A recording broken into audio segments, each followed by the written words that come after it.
Hey guys, it's Matt from the Speed Human Groups. I'm going to be responding to all the comments on my posts. So the first question comes from Gabriel Barrios, who asks, "What sub are you?" And alg sets, I don't use good ones. So for what sub I am, I average around 18 seconds at home. I do have an official 17.3 second average, but most of the time I average about 18. And for your next question, I'm assuming you're asking for what alg sets to learn after OLL and PLL, but either way, I will link to some good OLL and PLL algorithms in the description of this video. So after you've learned full PLL, you want to move on to full OLL, and then you want to learn a set of algs which is called COLL, which stands for corners of last layer.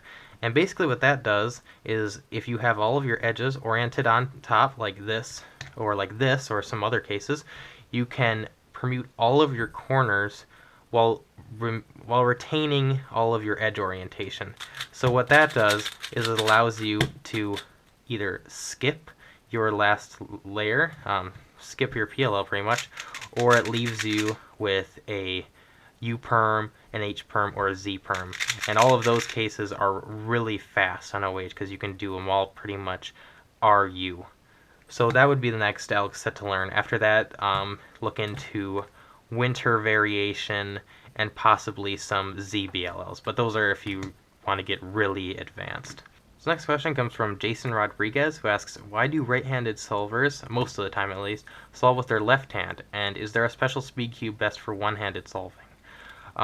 The reason most people use their left hand when they're doing one-handed is because it allows them to access the R and U layers easier. When you're using your right hand, you really only have good access to the L and U layers, and since when most people are solving two-handed, they're using the R and U layers, it's a lot easier to switch what hand they use rather than their mindset about how they visualize and execute algorithms. Now, you can certainly use your right hand, and I know a lot of really fast people who do, but there are more sources available to people who use their left hand, and if you're just starting out, I recommend just overcoming that physical barrier and learning to do it left-handed. And next question is there a special speed cube that is really good for one-handed? I've used a lot of the modern speed cubes, and I do have a few that I would recommend for you to try out. Now the first one is my current main, which is the Kong's Design Mei Ying.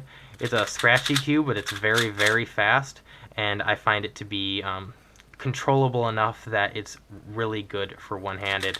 I've used a lot of other puzzles, and I consider this one to be the best for one-handed, for me.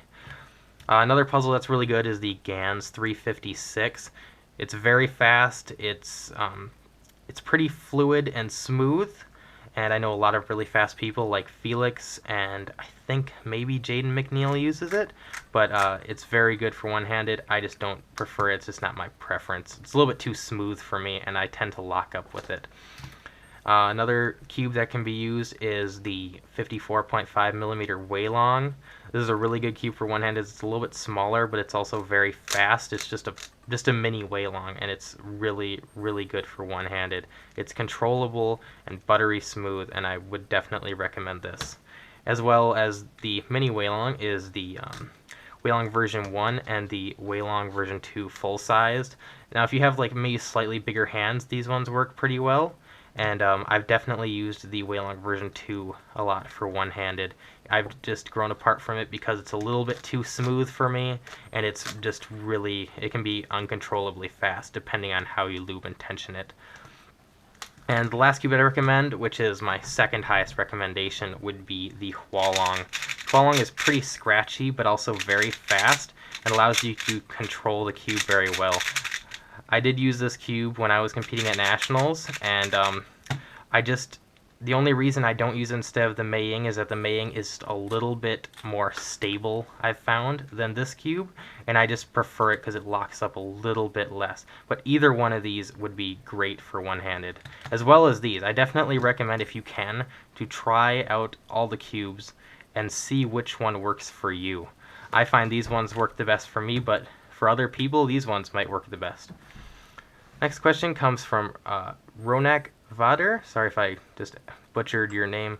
but he asks, is CFOP useful for OH? And I would say yes. CFOP is the method that Felix uses, the method that Antoine uses, and those are some of the fastest one-handed solvers in the world.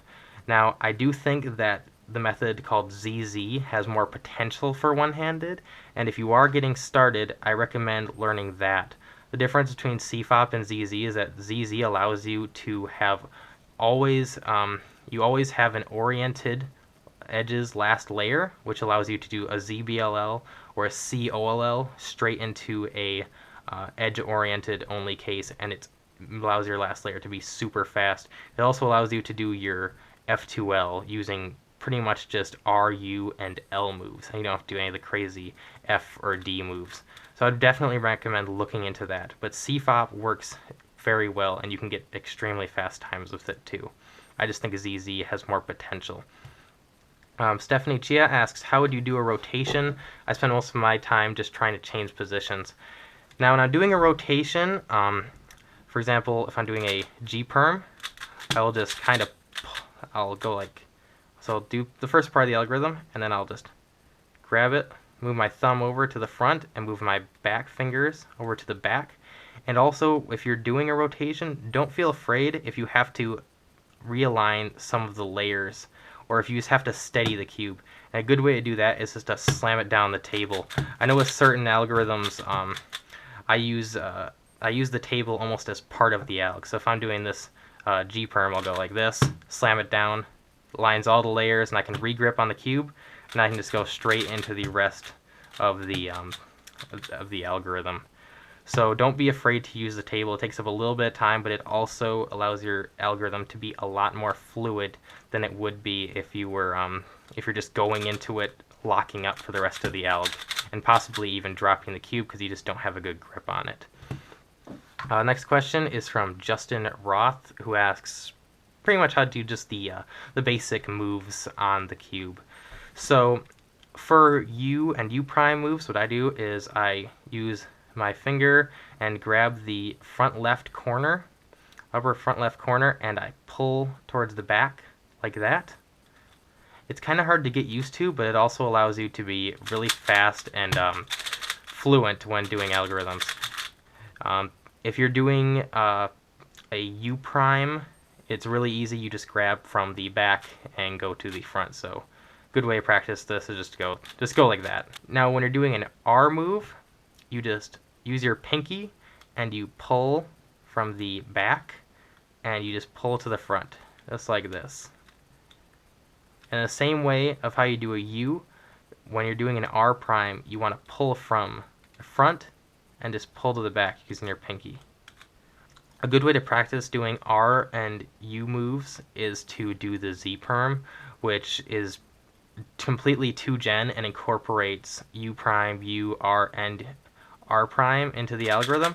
Just like when you're just like sitting around, just mindlessly do this algorithm. I found it to help me a lot in just gaining speed and just getting used to pulling with my pinky and then pulling with my index finger.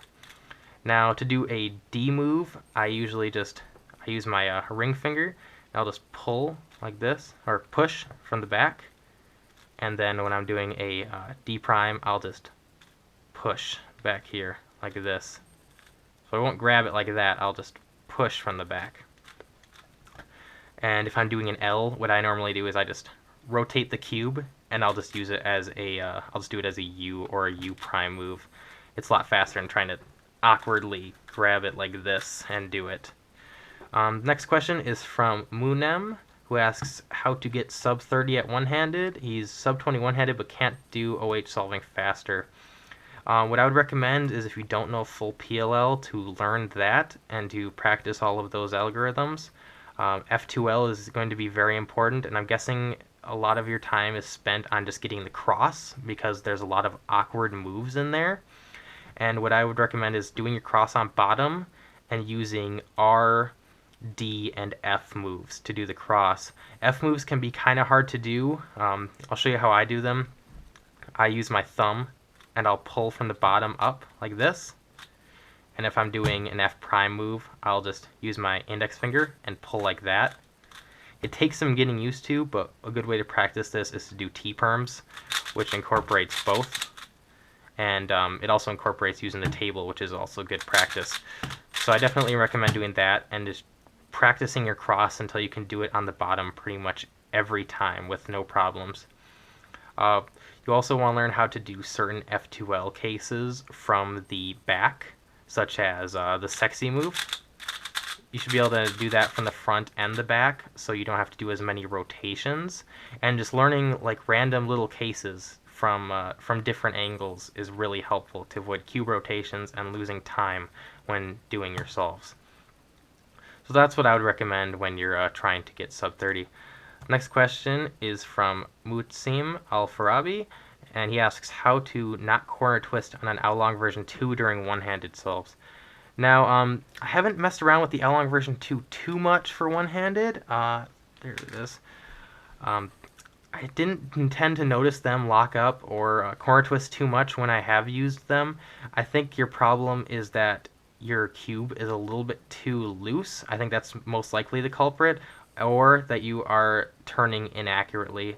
So what I would do is I would just try to slow down when you're turning, make sure you're turning accurately, and also just to tension your cube, make it a little bit tighter, and that should reduce the amount of corner twist that you have. And the last question is from Oliver Fritz, who asks how to get a good and consistent average in competition.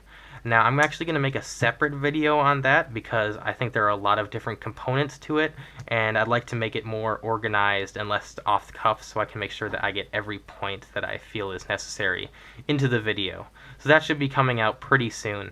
If you have any other questions about one-handed, feel free to leave them in the comments, or you can check out the one-handed speed cubing group on Facebook. I'm on there pretty much all the time, me and a bunch of other guys who do one-handed, so you can check that out, and we'll be more than willing to help you out. So thanks for watching the video, guys, and have a good one.